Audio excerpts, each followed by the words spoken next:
요즘 같은 겨울철 스키나 또 스노보드 즐기는 분들 상당히 많이 계실 텐데요. 이렇다 보니 스키장 안전사고 피해 또한 위험성이 높아지고 있습니다. 그래서 오늘은 스키장 안전사고에 대한 주의사항과 또 대처 방법까지 자세하게 알아보겠습니다. 오늘 도움 말씀 주시기 위해서 한국소비자보호원의 구경태 과장님 나와주셨습니다. 안녕하십니까?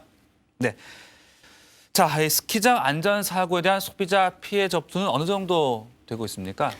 네, 스키장 안전사고는 해마다 증가하고 있습니다. 2006년부터 한국 소비자원에 접수된 스키장 안전사고 건수를 보면요. 2006년 12월부터 2007년 2월까지 165건, 2007년 12월부터 2008년 2월까지 161건, 2008년 12월부터 2009년 2월까지 325건이 접수가 되었습니다. 네. 특히 2009년 1월에는 한 달 사이에만 162건의 안전사고가 접수되어 지난해 동기간에 비해서 74건, 3건, 즉 2배 이상이 증가한 것으로 나타났습니다. 네. 상당히 많이 증가를 하고 있는데 아무래도 이제 스키를 즐기는 분들이 늘는 것도 이유가 될 수 있겠죠. 네, 그런 것 같습니다. 우리 사회가 문화생활에 대한 욕구가 증가하면서 스키 인구가 늘어나고 있는 것 같은데요. 스키장 안전사고는 사람의 생명과 직결되는 문제이기 때문에 중요한 문제로 인식되기도 하고 소비자의 권리에 대한 인식도 높아지면서 적극적으로 소비자의 권리를 행사하는 것이 그 이유로 보입니다.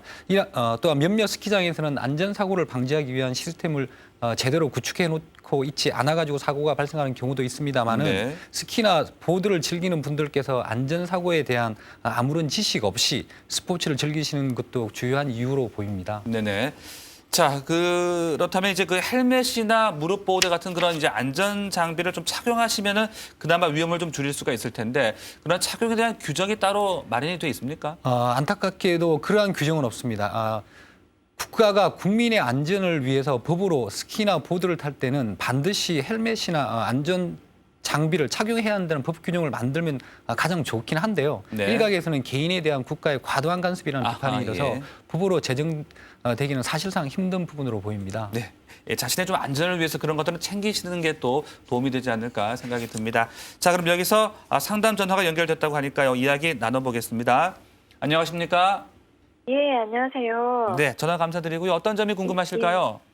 예, 저는 제 아들 문제로 연락을 드렸는데요. 네. 예, 그 아들이 2주 전에 친구들하고 강원도의 한 스키장에 보드를 타러 갔거든요. 네. 그 아들이 보드를 좀 잘 타서 가족끼리 이제 스키장 갈 때마다 최상급 코스에서 보드를 탔어요. 네네. 그래서 친구들하고 놀러 가서도 최상급 코스에서 보드를 탔나 본데 그 아들 말로는 보드를 타다가 갑자기 속도가 좀 많이 붙었었나 봐요. 네. 그래서 안전하게 넘어지려고 넘어졌는데 하필이면 거기에 이제 빙판이었던가 봐요. 네. 그래서 이제 거기에 부딪혀가지고 넘어졌는데 그 뒤에 이제 의식을 잃어가지고 기억이 안 난다 그러더라고요. 아, 예. 그래서 이제 사고 났다는 소식 듣고 바로 병원으로 달려갔는데 하필이면 이제 장장 6시간이 넘게 수술을 한 거예요. 네. 그래서 의사 말이 하반신 마비가 돼가지고 이제 못 걷는다고 그러고 정말인지 얼마나 가슴이 철렁한지. 아, 예, 예. 예, 제가 아들 수술 후에 정신이 너무 없어서 스키장에 연락을 못 하고 있다가 네. 어제 연락을 했어요. 근데 이제 스키장에 갔으니까 애가 그렇게 많이 다치고 그랬으니까 보상을 해달라. 그랬더니만 보상을 못 해주고 보험 처리 후에 보상을 해주겠다 그러더라고요. 네.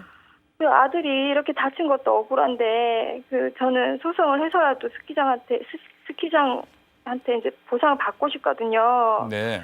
뭐 어떻게 보상을 받을 수 있는 건지 어떤 건지 해서 연락을 한번 드려봤어요. 아, 참 이 아드님께서 많이 다치셔서 참 얼마나 속이 상하시겠습니까? 스키장에서는 네. 이제 보험 처리 정도만 일단 해보겠다라는 그런 입장을 보이고 계시는데요. 배상 책임을 좀 더 많이 물을 수 있는 방법이 어떤 게 있을까요?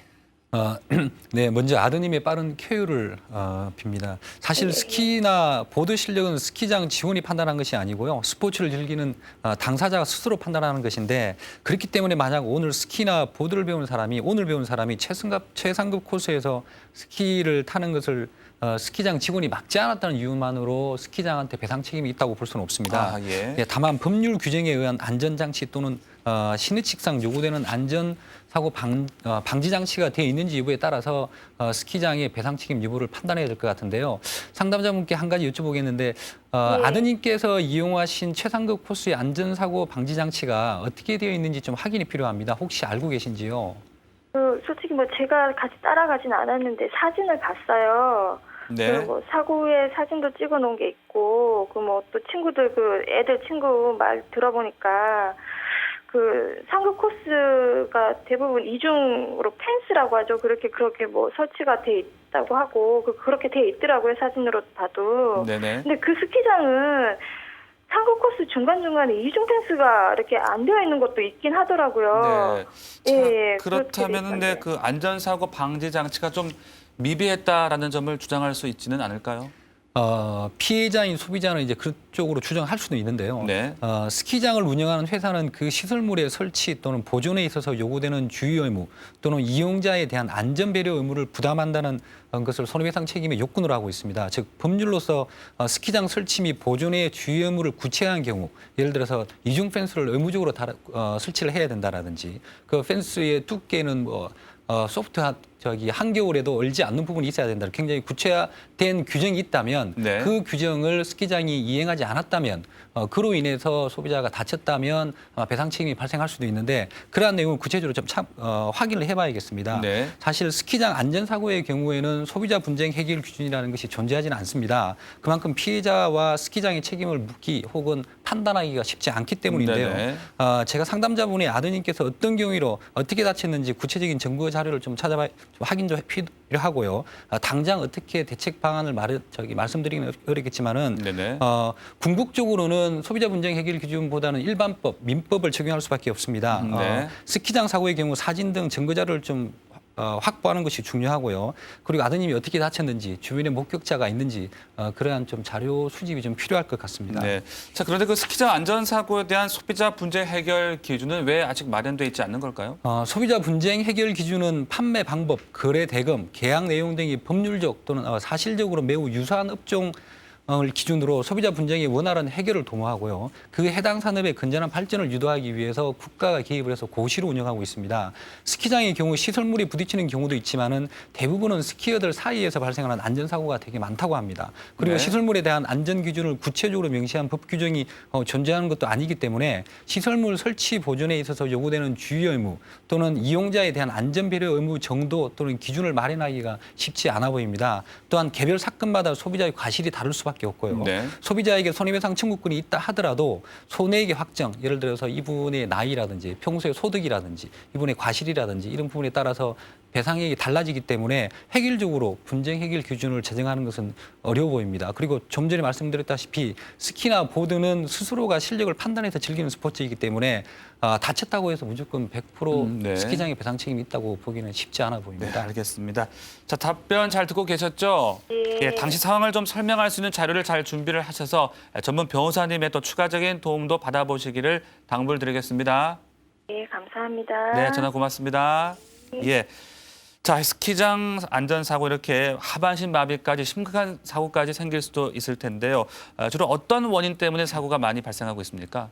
네, 스키장 안전사고를 원인별로 분석해 봤더니요. 이용자가 슬로프 착지 시 미끄러지는 등 추락, 넘어진 미끄러짐이 사고 원인의 76%로 가장 많았습니다. 네. 다음으로 이용객 사이 또는 안전펜스 등 시설물 등과 충돌, 충격이 17.8%, 스노우보드 날에 베이는 등 날카로운 물체에 베이거나 찢어짐이 3.3%의 순으로 나타났습니다. 네. 자, 추락이나 미끄러짐 등의 사고가 상당히 많은 것을 알 수 있었는데요. 사고에 어떤 증상들의 이제 부상을 많이 당하시는 거죠? 예, 피해 유형을 보니까 스키장 안전사고의 피해 유형 역시 다양하게 나타나는데요. 네. 최근 3년 동안 스키 시즌 때 일어났던 사고 651건을 피해 유형별로 분석해 봤더니 생각하시는 대로 뼈가 부러지는 골절이 42.1%로 가장 많았습니다. 타박상, 좌상, 부종 등도 14%였고요. 삐거나 염자 등의 진단도 11.1%, 뇌진탕 진단도 10.8%로 나타난 적이 있었습니다. 네. 자, 이렇게 스키장에서 사고가 발생했을 경우 법적인 해결 방안은 어떤 것들이 나올 수 있겠습니까? 지난해 12월부터 본격적인 스키 시즌이 시작되면서요. 크고 작은 부상 외에도 사망에 이르는 끔찍한 상황까지 일어나서 법적 분쟁에 휘말리는 분들도 적지 않을 것으로 보입니다. 네. 민사상 손해배상은 물론 최근 형사처벌까지 받는 사례도 없지 않는데요. 스키나 보드를 타다가 다른 사람과 부딪혀서 상해를 입혔다면 과실치상죄로 처벌을 받을 수도 있습니다. 과실치상죄는 피해자가 원하지 않은 경우 검찰이 기소할 수 없기 때문에 흔히 반의사 불벌죄에 해당될 수 있는데요. 네. 가해자가 피해자와 합의를 한다면 형사처벌을 면할 수는 있습니다. 또한 법원은 위험이 항상 존재하는 스키장에서 이용객에게 전방 주시 의무가 요구된다는 점을 들어서 안전사고 발생 시 가해자에게 과실 책임을 물었습니다. 실제 2008년 12월 스키장에서 보드를 타고 내려가다가 슬로프에서 잠시 멈췄다고 합니다. 이분이.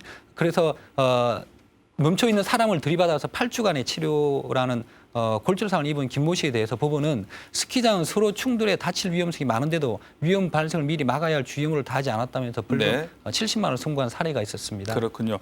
물론 이제 본인의 책임 하에 스키를 즐기는 것이긴 합니다만 그래도 스키장에도 어떤 안전사고 발생 책임을 어느 정도는 물을 수 있지 않을까요? 예, 그렇습니다. 스키장 측도 안전사고 책임에서 완벽하게 자유로울 수는 없습니다. 스키장의 경우 체육시설에 해당되고요. 이러한 관련 법률은 체육시설 설치 이용에 관한 법률을 적용받고 있는데 동법률에는 안전펜스를 설치해야 한다는 규정만 있을 뿐 어느 정도 두께의 매트리스가 있어야 되는지 혹은 충격 방지 장치가 있어야 되는지 단순히 철쭉만만 있으면 되는지 등에 대한 구체적인 기준이 존재하지는 않습니다. 그래서 민법을 적용할 수밖에 없는데요. 공작물의 설치 보존상의 하자가 있을 때 손해배상 책임을 부담한다고 합니다. 흔히 말하는 특수 불법행위에 따른 손해배상 책임을 요구하는 것인데 네. 그 기준은 대부분 판례에 의하면 사회 통념상 일반적으로 요구되는 정도의 방호 조치 의무를 다하였는지 여부를 판단하고 있습니다. 네. 이러한 일반적으로 요구되는 방호 조치 의무를 다했는지 여부를 피해자인 소비자가 입증하고요. 그에 따라서 소비자 피해 손해를 배상을 청구할 수 있습니다. 즉 스키장의 안전시설을 제대로 설치하지 않았거나 주위에 눈이 얼어 있는 상태가 수일간 혹은 수주간 지속되어 있음에도 불구하고 그러한 것을 관리하지 않은 현격한 과실이 있다면 스키장 측에 배상 책임이 없다고 보기는 쉽지 않을 것 같습니다. 네. 자, 그렇다면 이제 피해자라고 해서 무조건 100% 가해자나 스키장으로부터 다 보상을 받을 수 있다. 이렇게 생각해서는 또 무리가 있을 수 있겠죠. 네, 그렇습니다. 피해자도 사고 발생 시 책임을 지게 됩니다. 충돌 사고 시 피해자가 가해자 스키장을 상대로 손해배상 책임을 다투는 민사사건의 경우에는요. 법원은 일반적으로 피해자 과실도 보통 30%에서 많게는 5, 60%까지 인정해 주기 때문에 네. 스키장한테 배상 책임이 존재한다 하더라도 그 배상액에 제한을 두고 있습니다. 이는 피해자도 어느 정도 위험을 인식하고 사실은 좋게 말하면 스릴이고 스릴을 즐기는 스포츠이긴 한데요. 네네. 한편으로는 굉장히 위험한 스포츠이기도 합니다. 그렇죠. 네. 그래서 그러한 항상 위험 혹은 충동 사고를 방지하려는 의무도 소비자한테 없다고 볼 수 없기 때문에 그렇습니다. 네네. 그래서 충돌 사고로 다쳤다고 해서 무턱대고 소송을 냈다가는 손해배상도 제대로 못 받을 수도 있기 때문에 소송을 하시기 전에 신중하게 좀 고민이 네. 필요할 것 네, 같습니다. 어느 정도의 위험은 좀 감수를 해야 되는 부분도 있기 때문에 좀 신중하게 판단을 하셔야 되겠고 스키장에서 안전사고가 발생을 했을 때 어떤 조치를 취하는 것이 가장 적절할까요? 안전사고가 발생하면 사실은 정신이 없기 때문에 네. 무엇을 해야 될지 무엇을 준비해야 될지 잘 판단을 못할 수 있는데요. 이용객과 부딪혔을 경우 부딪힌 사람과 사람의 목격자 혹은 연락처 혹은 이름을 확보를 하시는 것이 나중에를 위해서는 좋습니다. 네. 그리고 단단한 얼음이 돌출되어 있는 등 스키장에 과실이 있는 것으로 그 순간에 생각이 되어진다면 쉽지는 않겠지만은요. 친구의 도움을 요청해서 사진 촬영도 좀 필요할 것 같습니다. 네. 자, 이 스키장 안전사고 좀 미리 예방할 수 있는 방법이 있다면 끝으로 조언을 해 주실까요? 예, 말씀드린 것처럼 스키는 속도와 스릴을 즐기는 스포츠라고 합니다. 다른 말로 하면 위험을 즐기는 스포츠이기도 합니다. 그렇기 때문에 스키와 보드를 타기 전에는 반드시 헬멧 같은 보호장구를 착용하는 것이 중요하고요. 사전에 충분한 준비 운동을 혹은 물론 피로를 느끼게 되면 즉시 휴식을 취하는 것이 더 좋습니다. 분들과 함께 음주를 하시고 스키를 타시는 분들도 많은데요. 예. 특히 자제하셔야 될 것 같습니다. 네, 자 겨울철 안전하게 스키를 즐기시기를 또 당부를 드리겠습니다. 지금까지 스키장 안전사고의 피해 실태와 대처 방법까지 쭉 이야기 나눠봤습니다. 오늘 도움 말씀 주신 한국소비자원의 구경태 과장님과는 여기서 인사드리겠습니다. 말씀 고맙습니다. 함께해 주신 여러분 고맙습니다.